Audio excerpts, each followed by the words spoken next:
విశ్వ, ఈపీ ఎందుకు ఫైల్ చేస్తారు? ఈపీలో కూడా స్టేజెస్ ఏంటి? ఈపీ ఎప్పుడు ఫైల్ చేయాలి? ఈపీ ఎప్పుడైతే ఒక సూట్లో ఎవరికైతే డిగ్రీ పాస్ అవుతుందో ఆ డిగ్రీ తర్వాత కూడా ఫర్ ఎగ్జాంపుల్ మీరు సూట్ ఫర్ ఇంజెక్షన్ వేశారనుకోండి, ఇతరులు మీ ల్యాండ్లోకి అన్యాయంగా ఎంటర్ అవుతున్నారని, వాళ్ళని ఎంటర్ కావద్దు అని కోర్టు జడ్జిమెంట్ ఇచ్చిందనుకోండి. ఒకవేళ జడ్జిమెంట్ ఇచ్చిన తర్వాత కూడా వారు మీకు భూమిలోకి ఎంటర్ అవుతున్నారంటే మీరు అప్పుడు ఈపీ ఫైల్ చేసుకుంటారు, ఎగ్జిక్యూషన్ పిటిషన్ అని. అప్పుడు కోర్టు వారు నిజంగా వాళ్ళు ఎంటర్ అవుతున్నారా లేదా అని మళ్ళీ కోర్టు మనం పిలిపించి మీ ఎవిడెన్స్ ప్రొడ్యూస్ చేయాలి, వారు నిజంగా ఎంటర్ అయ్యారా లేదా అని. ఎవిడెన్స్ ప్రొడ్యూస్ చేస్తే వాళ్ళని జైలుకు పంపే అవకాశం ఉంటుంది.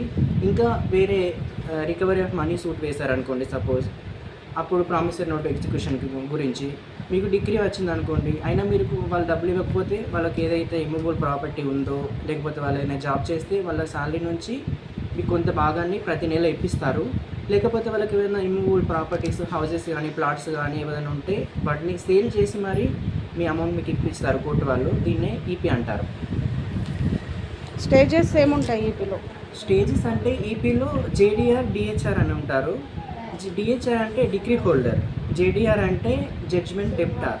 డిగ్రీ హోల్డర్ అనే వ్యక్తి జేడీఆర్ పైన ఈపీ ఫైల్ చేస్తారు. ఈపీ ఫైల్ చేసిన తర్వాత వెంటనే జేడీఆర్కి నోటీసులు, వారెంట్స్ వెళ్తాయి, వాళ్ళు వచ్చి కౌంటర్ వేసుకోవాలి.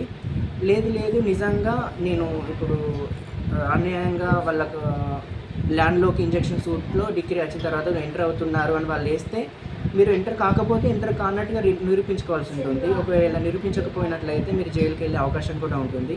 ఇందులో సివిల్ సూట్లో ఎన్ని రకాలు ఉన్నాయో దానికి అన్ని సంబంధించి ఈపీ, దానికి సంబంధించిన రిలీఫ్ కోసం ఈపీ ఫైల్ చేయడం జరుగుతుంది. ఓకే.